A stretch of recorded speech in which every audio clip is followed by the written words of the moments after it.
Hello, welcome to Record Sports Hotline Live, brought to you by NordVPN. My name is You Daniel. okay? I need to get the cough mixture. Honestly, it's It sounds a wee bit upset. You actually sound emotional. Is everything all right, Dan? it's just seeing you two guys together again. It's just this is my one of my favourite lineups. Obviously, seeing Mick there, Mick fresh from the women's Old Firm game last night. I'm fresh at the moment, but the way you sound, I could do one of those old COVID masks, actually, even though we're remote. I must have one in this room somewhere. One of the old masks from the COVID days. The truth is, I'm really struggling, guys. But see, for Hotline Live, I'm there. You're getting loads of sympathy here, anyway, Dan. I was going to say, I'm really struggling. You're struggling to speak? struggling to put my point of view across. But listen, for the Hotline, I'll do anything for our viewers. Good man. Actually, Mick, on the women's Old Firm game, how was it last night? Big win for Rangers. It was good. I didn't cover the game as such as a kind of regular kind of event. I took my 7-year-old daughter with me for our first ever game to give her a wee taste, because she'd been tuning me here for a while but going to a match, and having been to kind of the last Old Firm game at Ibrox, I certainly wasn't going to put her to that kind of environment. There's folk invading the pitch and all the kind of the rather colourful sing songs. So I took her along to the women's one, and she'd had a ball. She really enjoyed it. It was a good wee night. I mean, decent crowd. I think a bit disappointed with the crowd. I thought maybe a bit more. I think it was about 1,500 at the game, but listen, they were pretty lively. There was a few sing songs. One of these guys had a drum as well. I hate the drums. Must admit that put me in a grumpy mood. Yeah. I'd ban all drums from football grounds, but everyone else seemed to quite enjoy that kind of aspect of all. But yeah, it was very family friendly, and the girls had some good football. Rangers scored some good goals, and they're pretty comfortable in the end. Celtic are not a great shape right now in terms of the ladies team. They've kind of, from 2 years ago, been quite strong. They've kind of slipped back a bit, but there's a kind of 5-way team title race in that division. So yeah, it was good fun. We bar enjoyed it. It was a different kind of vibe to the usual Old Firm, put it that way. It's 11 games now since Celtic last beat Rangers in the Women's League. I saw any mounted police. I never saw more high-vis jackets than the Tour de France. I never saw any of that kind of stuff, so it was quite disappointing in that respect. But yeah, I think that's probably for the best. But no, it was good fun. Can you imagine that in the men's game, Keith? Celtic or Rangers going 11 games without beating the other? Has it not happened pretty recently? I think there's been periods, but yeah. I didn't say it. Aye, that's a good point. Well, look, going back to the men's game, we're getting plenty of comments coming in already, and I'm sure you can imagine on what the post-split fixtures were announced earlier on today. One of the comments that's coming in, if you're watching at home, get involved. Bingo right away says, genuinely think the SFA have lost their mind. How did you guys react to it, Keith? Nothing to do with him. First of all, it's an SPFL decision. And secondly, right, couple of things. First of all, I did tell you and did tell the viewers over the last few weeks that I believed that there was an appetite to make it Celtic versus Hearts in the last game of the season. Mm-hmm. I think talks were ongoing right up until late last night, maybe early this morning, and eventually it was all signed off and agreed upon. So that's exactly how the season ends, with Hearts going to Celtic Park. That in itself has created an argument or two. Of course it does. This is Scottish football. There's an argument we can have about everything, and the split is always an issue. Where I've got some sympathy for the authorities with this one is there has never been a scenario like this one, where the fixtures, the post-split fixtures are having to be drawn up with the potential for any one of three sides ending the season as champions. So, what did I say last night, Daniel? It's an imperfect system, and because it's an imperfect system, there will be imperfections in the fixture. Do you know what? I also said last night, I'm going to stick to my guns on it. I know a lot of people are getting hot and bothered about this, but I'm more inclined to think, look, do you know what? These are your games. Go and play them. Go and score more goals than the opposition. Win more points. Win your games. You win the league. It's all mapped out in front of you. We can split hairs. We can say that this is not fair. And it's inherently unfair, the split. And that's why people like me have always had a problem with it. There's pros and cons with the system that we've got. This season, you would find it hard, even a guy like me would find it hard to say, nah, we should just go back to a traditional league system where you play each other 4 times a season or twice a season. and you cut out the need for a split, and everything's done on a more sort of traditional basis. I'm struggling to argue against the split these days, even though I'm naturally inclined to do it. And if we're going to go with a split, then we have to accept the good with the bad, the rough with the smooth. And unfortunately, the fixturing is one of those issues. I really don't know if anybody can complain too much. The games are what the games are. If you want to win this title, then go and win your games. And don't use the fixturing as an excuse, because the three teams involved this season, do you know what? If whatever one of them wins it, will win it because they managed to pull it out of the fire at the death. And the other two that don't win it, well, they'll need to look back and reassess where they went wrong, because everybody in this campaign has made mistakes along the way. Hearts have had a fantastic season. Let's get that right. And I think there's so much goodwill towards Hearts right now, because they're the guys that are in danger or have this opportunity to rewrite history and do something really spectacular. But in terms of Rangers and Celtic, if they're in the mess, that's a mess of their own making. So there's no point pointing the finger at the SPFL saying, "No, that's why we didn't win the title." No, I think you'll find there are 101 reasons that you didn't win this title before you look at what the post-split fixtures look like when they come out the computer. Aye. And that's where I'm at with this. But I know that'll not be the end of this, because I know that we're going to get bombarded now with conspiracy theories and people with their hair on fire, people with tinfoil helmets on saying this, that, and the next. I've already seen some of the stuff. Some of the stuff is absolutely ridiculous, the overreaction to this. Maybe it's from some Hearts fans that just aren't used to it because they've never gone into a split with so much on the line. I can understand that as well. But here we are, guys. You wanted to get here. You've got here. Don't start crying about it now. Just go and play your games. Yeah. The first thing that jumps out at me, Mick, in the comments that are coming in, a lot of Celtic fans seem to be pretty upbeat about it. AGSC Tex is delighted by the split times and schedule for Celtic. Hearts fixtures are brutal and Rangers schedule is unfavourable and delighted. Bartholomew says Celtic now heavy favourites after the announcement of the fixtures. Craig says Hearts will be out of it after the Edinburgh derby. So Celtic fans, Mick, seem pretty upbeat about it all. Yeah, I think Celtic have come out with it looking okay. I mean, we all knew they had 3 home games, and Rangers and Hearts included were going to come to Parkhead, so that was always going to be the case. But listen, Celtic have lost at home to Rangers and Hearts this season already. Aye. So I mean, I wouldn't be super optimistic that means that they're guaranteed these points. Listen, I think Hearts fans are a little bit out of joint that they aren't at home on the final day, given the fact they're top of the table. But I think that's a bit of a myth about a team at the top always getting a home game the last game of the season. I was going to say this, Mick. They've got memories. Celtic, for they've won it at Tannadice and. Maybe not the last game. But if you remember the one where Celtic were at Motherwell and Rangers were at Easter Road. Aye, exactly. That was the original helicopter Sunday. Aye. Yeah. I feel like I think the one that midweek won at Tannadice, didn't they? And Rangers answered both away that night, weren't they? Rangers were at Pittodrie that night. So yeah, so I think that's a bit of a myth. And plus, by the way, there's no guarantees that Hearts will be top next week when the split happens. Usually, so this thing about the team at top of the league at the split get the home game, Hearts might not be top next week. We don't know.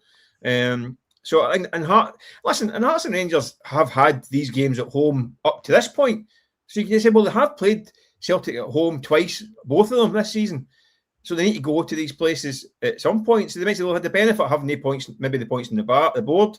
So listen, I don't think that the balance is too out of kilter or anyone's been tipped any favours at that point. I mean, I think the way the fixtures have fallen, that Celtic maybe a slightly, but they would say a better run at it. But only because they've had to deal with that beforehand. They've done the trips to Rangers twice, the trips to Tynecastle twice. So therefore, it's only fair that they have to get reversed. So also think it's worth remembering when Rangers did go to Easter Road and Celtic went to Fir Park that season, that was done because there was going to be the imbalance, and so they couldn't have one at home at the end of the season. It was done because those were the two teams that were going to each other in that particular campaign. Mm-hmm. So what the SPFL appear to have done is look at the Hearts in first place, Rangers in second place, and usually it would be Celtic Rangers and Celtic, however you want to phrase it, in the second game after the split. But they've made that Hearts and Rangers this season, because Hearts and Rangers at this point in time going into the split are positions 1 and 2. So, you know, you can look at it for 1,000 different ways and try to say that your team's been hard done to. But ultimately, it's just on the pitch. Go and win your games. Yeah. Go and win your games. Listen, I think we should be excited because I think the way it's fallen is it sets up some absolutely brilliant encounters. The Monday night Rangers have a game at Hearts is a bank holiday cracker. I know there's moans about that as well. Celtic will play the Sunday, but this is TV. They're picking these games as well, remember? That's another aspect of it all. So you get Rangers Hearts on a Monday night at Tynecastle, which will be an absolute belter. I mean, that could be defining. And this is all before you get to that last game of the season, which could be really interesting because it could be Celtic and Hearts fighting out to win the title, with Rangers in the background fighting as well. Goal difference could be involved in this. You could have a situation where Celtic have fallen out the race, and therefore they could have an influence on who gets the title. If Hearts win at Parkhead, does that mean they go and win the league and deny Rangers? Oh, could you imagine this? Could you imagine the scenes? Could you imagine the arguments that we're going to have for the rest of the summer if this title's still alive in the final day, but Celtic can't win it, and it's a case of Celtic versus Hearts at Celtic Park, Rangers going to Falkirk, and Celtic play Rod Stewart in centre mid, and Martin O'Neill gets a game up front or something. Hoopy the Hound playing right back. The whole stadium decked out in maroon.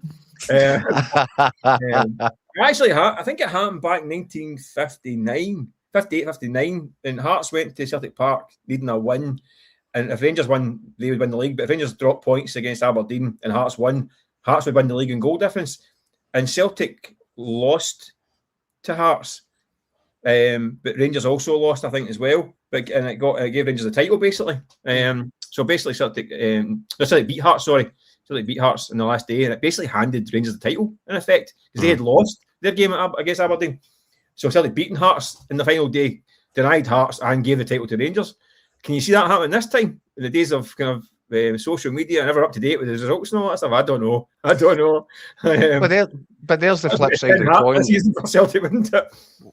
There's the flip side of the coin, though, for Hearts fans that feel as if they've got the kind of thin end of the stick going to Celtic Park in the final day. If Celtic are out of the equation at that point, that's the dream fixture. Could be the ideal fixture. Yeah. On the last day of the season. So look, we don't know yet because we don't know how it's all going to transpire. Who knows where this thing's going? But there's pluses and minuses all over it. I think from a Rangers perspective as well, they might look at it and think, so it's Hearts away followed by Celtic away. Yeah, it is. That's not ideal. But see, if you want to win a league, go and win those games, or don't lose them. Because I think if Rangers season now could come down to a 4-game season, Falkirk before the split, Motherwell, win those 2, and then don't lose away to Hearts and Celtic. Rangers will probably win the league at that point. Yeah, if they can win the 2 games leading up to those 2, avoid defeat in the 2 of them. I think by the time they get round to the Hibs coming to Ibrox for the midweek game, they might just be a point away by that point. Likewise, are Hibs going to be throwing a spoke in the wheels to go and hand? Well, exactly right, Nick. I'm sitting in my tinfoil hat on tonight, so I can see. That's all I can see is just problems all over the place. Hibs can be in Magaluf mode by that point as well, and a chance to trip up the Hearts. Who knows? This is going to be good fun. I think it's exciting. I think all of it just looks to me like box office. It's box office. By the way, never mind Magaluf mode. They might actually be in Magaluf and just give it a 3-0 reverse. Fail to fulfil the fixture. Can they put the game out there? We can all go. Listen, the way this season's going, you wouldn't relent out. See, just going back to that, Keith, going back to Rangers there. You mentioned Falkirk away this weekend, right? Then Motherwell at home. Then Hearts and Celtic away. Do you think if they, and again, this is all hypothetical, obviously, but a point apiece at Tynecastle and Parkhead and 2 victories against Motherwell and Falkirk, and then, of course, it comes to Hibs at home. If they come through it like that, it's probably enough to give Rangers the title, do you think? Well, that's what I'm saying. I think if they take 6 points for the two games, Falkirk away, which is not going to be easy for Rangers, by the way, really and Motherwell at home, which isn't going to be easy either, but win those two games and then avoid defeat against Hearts and Celtic away, and I think they'd be very, very close to finishing it off at home to Hibs that night. And the thing is, we haven't even talked about this really from a Hearts perspective. You can see their fixtures there. Their away form has dropped off a cliff spectacularly. I mean, 1 point from the last 12 away from home, and the first game is obviously Hibs at Easter Road, and then Motherwell away, and we know Celtic away on the final day. I'm reading this out and thinking, what is my point I'm trying to make here? I don't even know. It's just the point is that every single game from now to the end of the season has got everything on the line. Yeah. I mean, we're talking about post split, right? But we need to get through this weekend because all bets are off. All bets are off, and we're talking about. We all expected Hearts to go to Livingston and win the weekend. I think we all said it last Thursday night, but we expected them to go there and get a result. Tipped up unexpectedly again. We probably expect Rangers to get a result at Falkirk, despite their troubles against them this season. But would you be surprised if we didn't? Absolutely not. Celtic at home to St Mirren, who seemed to have had also beat them in the cup. Remember, early in the season, the cup final.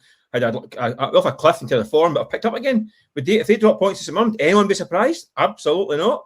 And the flip side for Celtic there is, Mick, the flip side for Celtic there is they could have got St Mirren when St Mirren were, at a point in time when St Mirren's season was secured and their place in the league was safe. They go into that early on in the split. St Mirren are desperate to make sure that they don't get dragged into playoffs and all that. So. Yeah, that's what I'm saying. You can look at it from one side of the fence. You can look at it from the other side. You probably look at 3 or 4 different fences along the way. But the bottom line is you've just got to go and play your games. Yeah. What about this comment that's coming in here on the experience? John says, who's got the most experienced manager for the title run-ins and the most players proven to handle the pressure? I wonder where John's coming from there. I was going to say, obviously it's Celtic, but do you think that will play a part in it? What's your gut feeling? Do you think that will, be... We can't buy experience. But in that Celtic squad, we're talking about Celtic here, right? Martin obviously has got experience, right? But in terms of the starting 11 on a weekly basis, who's the ones that are the absolute nailed on 8 out of 10 jobs in the running you can guarantee? So Callum McGregor. After that, who we're talking about? Iniachos and Tunekis and all these guys.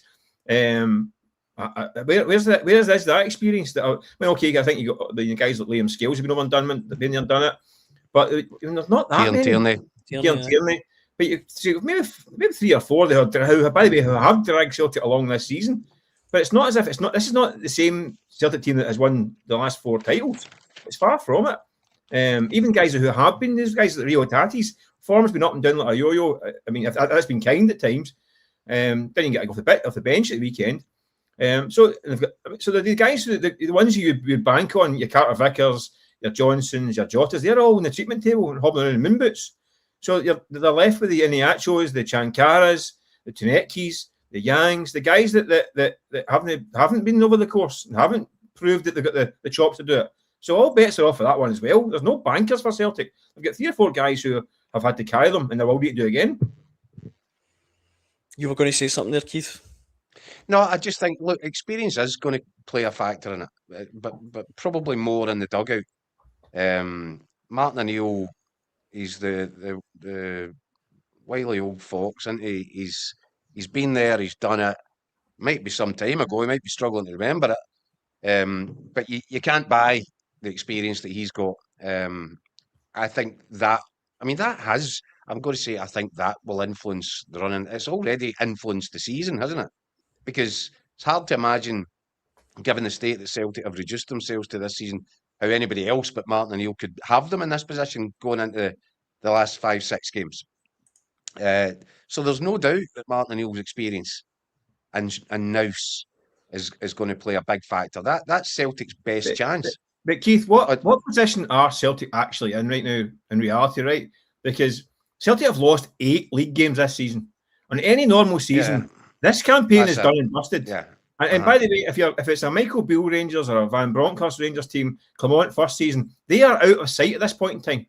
The reality is that because Rangers and Hearts have also spilled points all season, it's a 3-horse race. But in any given normal season, if you're losing 8 league games, you are out of sight by this point in time. And they're talking about rebuilding in the summer.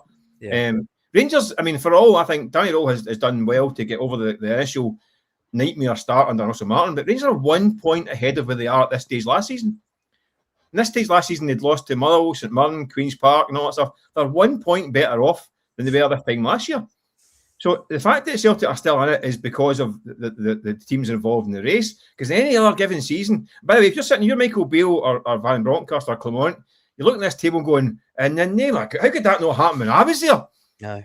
These guys get 85, 90 points plus and finished distant seconds at times. I think to be fair to Danny Rowe though, Mick, if you extrapolated the sort of points to games ratio that he's had since he's come into it, I think he would be up and around that figure as well by now. I don't think there's any doubt about it. When you look at how Rangers started the season, where they were when Danny Rowe went into it. Yeah, so would Celtic and Nulo. Yeah, exactly right. If you look at the games in charge are both Martin slightly ahead of in terms of percentage points per game. Martin slightly ahead of Rowe over the games have been in charge. Yeah, that's true. But again, they're all dropping more points than they would usually. Yeah, but I think in terms of this is going back a few months now to when Danny Rowe was appointed. I did say that my major concern for Rangers making this appointment was he's a guy who has almost no managerial experience to speak of. 35-year-old, he's had 1.5 seasons as a manager. That was in the second tier English football with Sheffield Wednesday. His biggest achievement as a manager was a 12th place finish in the English Championship. So we're about to learn a lot about Danny Rowe as well. And I think that some of his decision-making has been a little bit suspect over the last period of games, where you're looking at it thinking, has that change made them better? Is he feeling the pressure a little bit? And I think it's only natural that he will be. But we're about to find out a lot about Danny Rowe's makeup as well, aren't we? Because if the pressure gets to him, if he starts making mistakes with his decision-making, then he's going to have a problem. And he's up against Martin O'Neill, a guy that we're talking about that knows this situation like the back of his hand.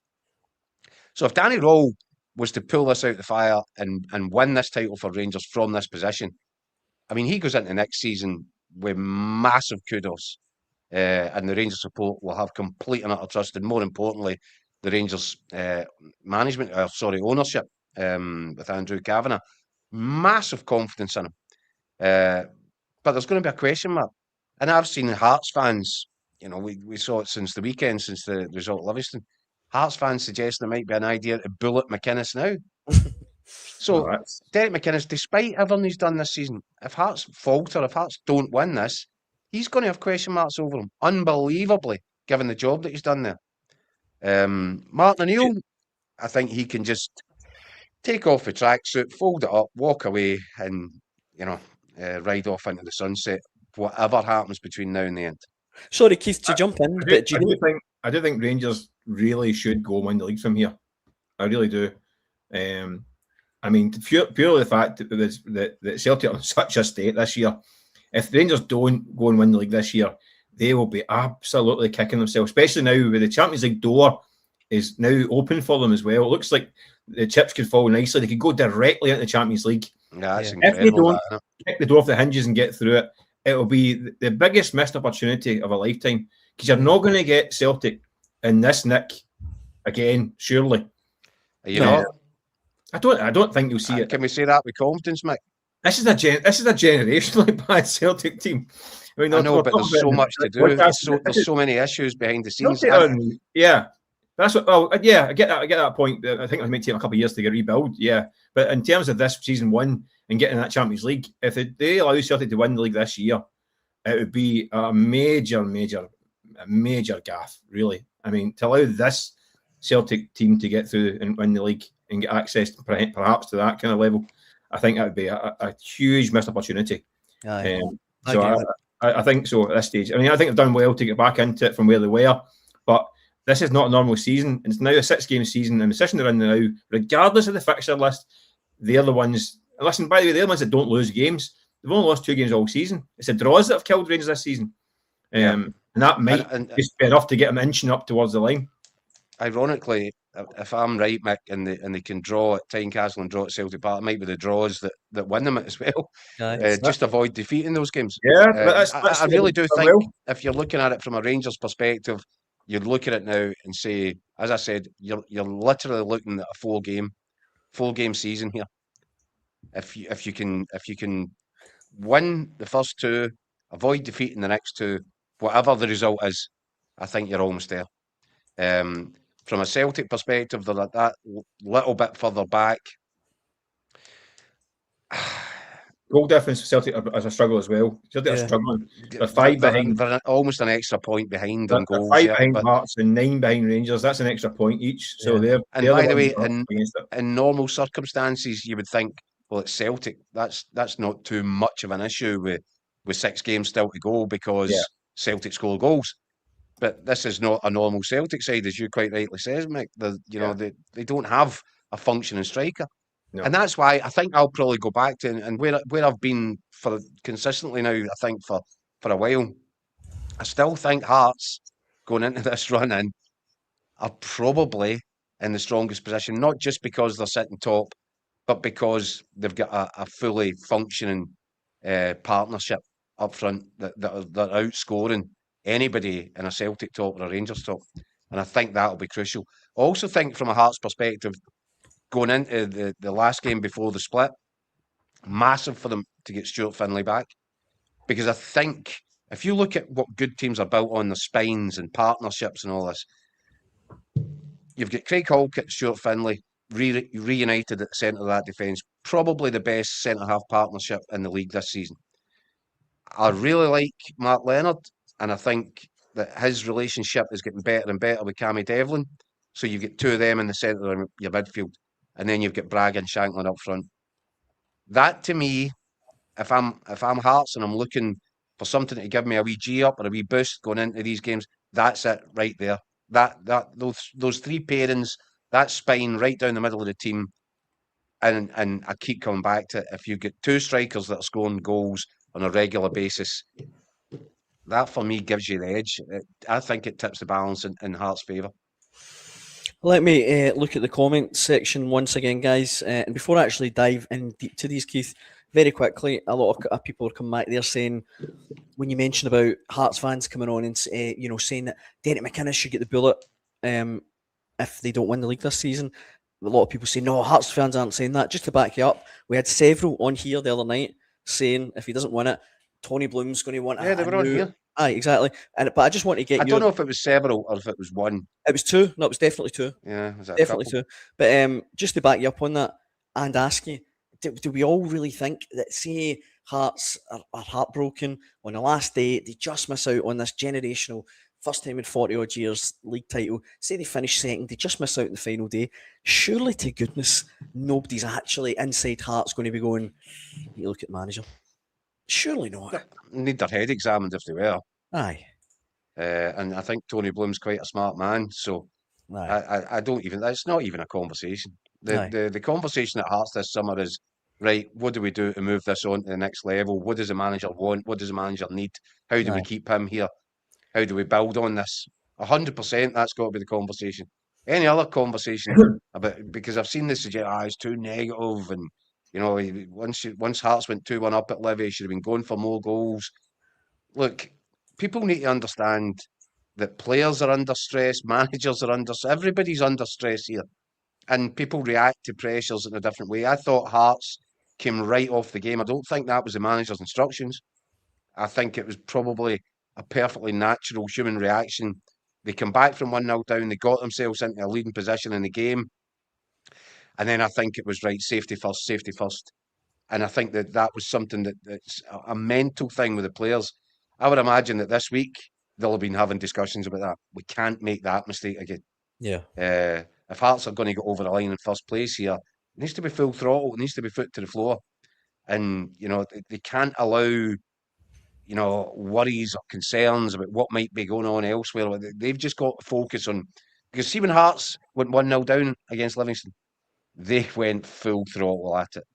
They were throwing the kitchen sink at it. They could have scored 4 or 5. They eventually got themselves 2-1 up. See if they just kept on playing like that, I think they come away for Livingston with a 3-4-1 win at the weekend.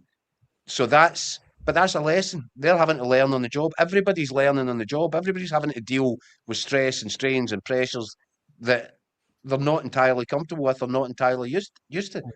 You would say that Celtic have got an advantage there because they have got more players that have been the course and distance. But again, they've been the course and distance. How many times have they actually been in a situation where it's nip and tuck at this point? Celtic have usually got the league in the bag weeks ago. So it's going to be fascinating to see who can deal with it the best.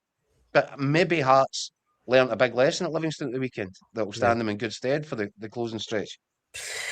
Right, let me dive into these comments once more, guys, before we, or one for the last time tonight. You're looking for drunk Jambo comments, eh?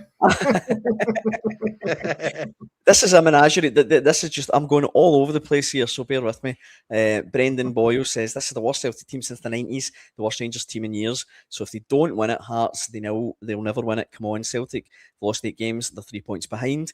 Peter says, McInnes plays half the team out of position. Bloom will find the manager who gets the most out of the full squad. If you just look closely, though, at Peter's profile picture, I think desperate for Derek McInnes to leave. David Ferrier says if Celtic are out of contention come the last game, they've been entitled to rest most of their first team in preparation for the cup final the following week. Wink, wink. Jim says Hearts with Braga and Shankland, but it's the other team members who don't seem that great, but they definitely have a great chance. And just finally, Stephen Cameron says Keith Jackson knew where the goal was in his younger days. Can you confirm or deny that, Keith? Is that true?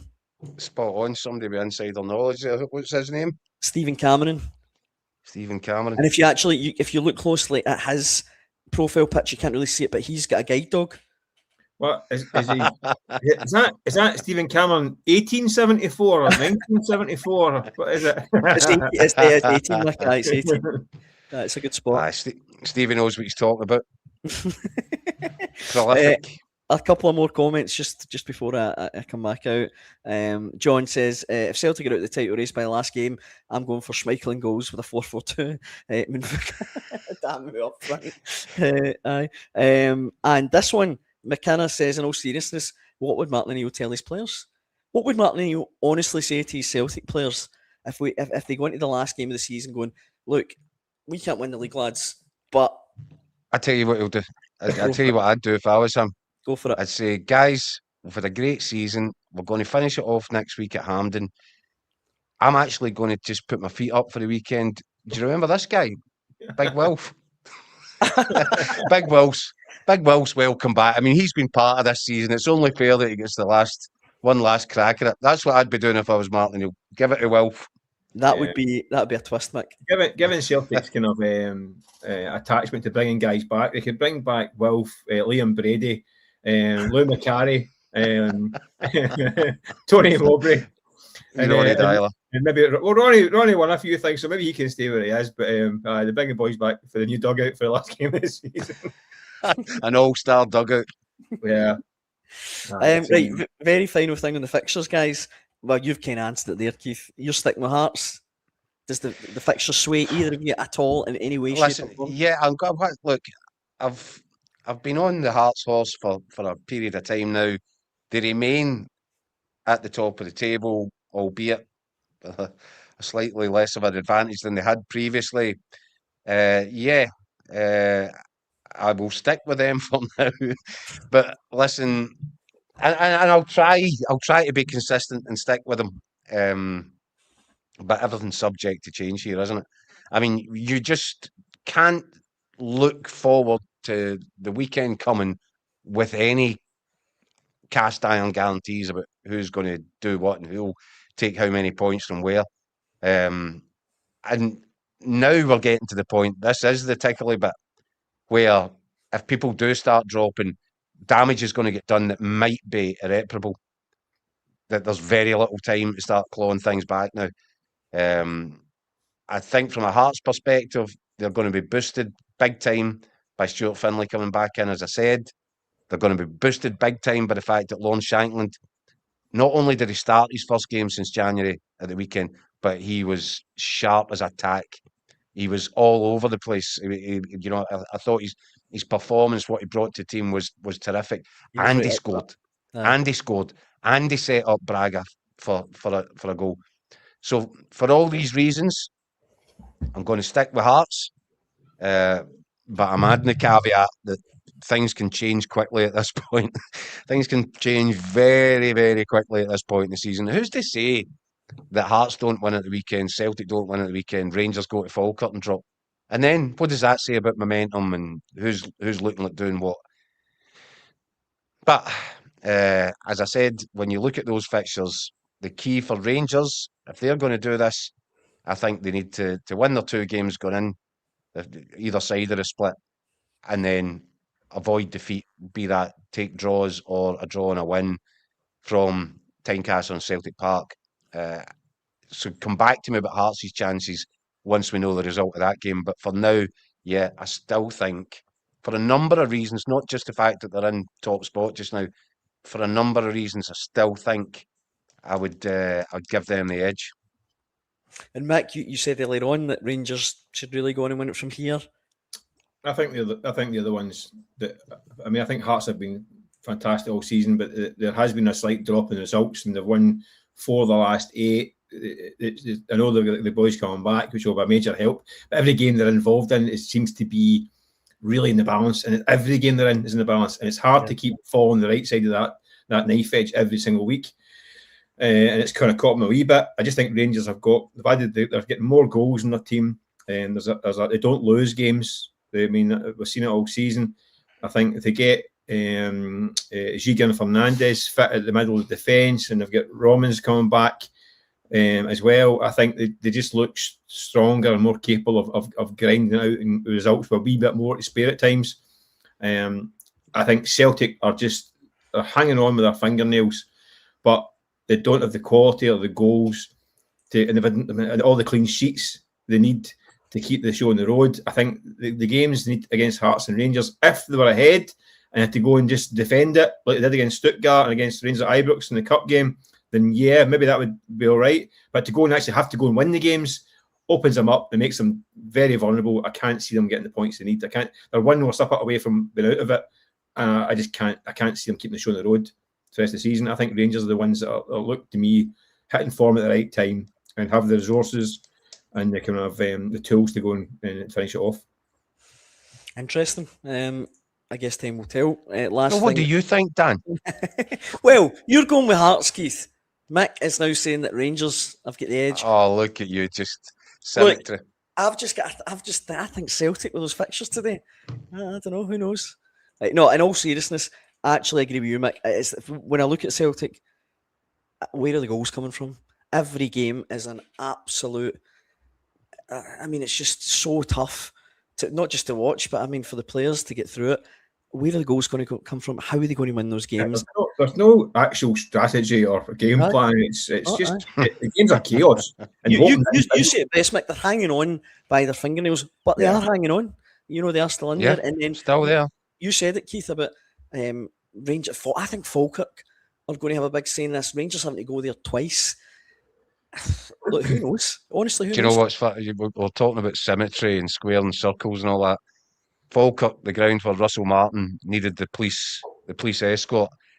Could it be that in the final day of the season, a helicopter arriving in Falkirk and presenting Rangers with the trophy in the same stadium in the same season? That'd be mental. You wouldn't write anything off. There's some sort of mad ending coming. No matter who wins this, there's going to be drama and twists and turns and all sorts of unforeseen.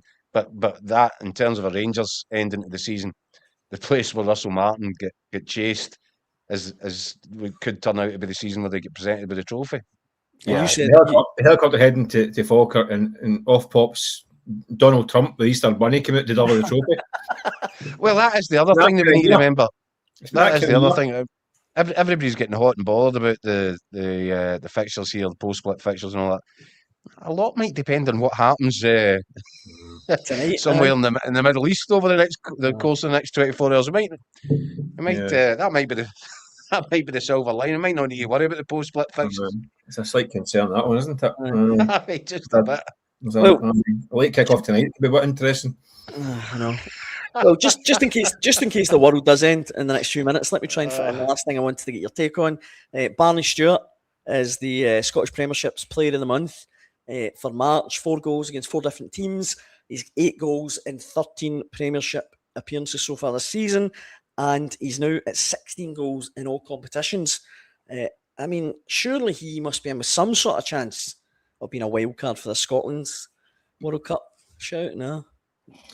Anyone with me, guys? It should be in the last squad. I don't understand why Stevie's putting on Kenny McLean the last 10 minutes of friendlies against whoever we played against. I can't even remember. It was that boring. What was the point? These guys are banging in goals and all that stuff. I don't know anything about them. Get them in, carry them out, see what happens. Opportunities missed in those 2 games. Ridiculous. 18 months ago, Keith, he was playing for Heriot-Watt University. It's incredible. It's astonishing that the boy's story is remarkable. And when things like that happen, sometimes there's it's written in stars. Sometimes. So who's to say, by the way, if because we always get an injury. There's always an injury somewhere. To someone somewhere between now and putting in your final squad for the World Cup. If somebody was to drop out, it might just open up a space that Steve Clarke didn't think he was going to have. Why wouldn't you take him along? Because the one area of the pitch where we've got issues is we don't have many natural clinical goal scorers. By God, that big boy looks like he's one of them. Nice. So if there's a spare seat in the plane, maybe Big Barney shouldn't be booking his holidays just yet. Excellent. Well, I think that's the perfect note for us to end Tuesday night's Hotline Live, brought to you by NordVPN. Thank you so much for all the comments. The comments tonight have been particularly brilliant. Some of them have been really funny. Some of them I can't actually put up on the screen, but they've been really funny. Mick, Keith, it's always an absolute pleasure spending dinner time with you both. I'll see you tomorrow then, Dan. Well, fingers crossed. I was going to say, aye. Yeah. God willing. Aye. Yeah. If the world's still here tomorrow, we'll be back at 6 p.m. And we hope you can join us then. Thanks for watching. I wonder if you...